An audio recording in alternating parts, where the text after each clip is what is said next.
नंदुरबार शहरात ट्रॅफिक सुरळीत व्हावं म्हणून नवीन सिग्नल लावले गेले. पण झालंय काय की यातला एक महत्त्वाचा सिग्नलच बंद पडलाय.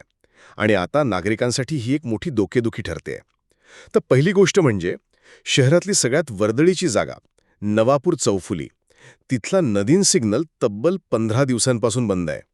अगदी 15 दिवस. विचार करा जरा. दुसरं म्हणजे ही चौफुली काही साधीसुधी नाहीये. ती शहराला नवापूर, धुळे आणि साक्री यांसारख्या महत्त्वाच्या रस्त्यांना जोडते.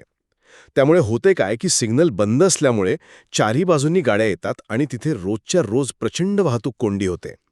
आणि तिसरं, या समस्येमुळे नागरिक आता खूपच त्रस्त झाले आहेत.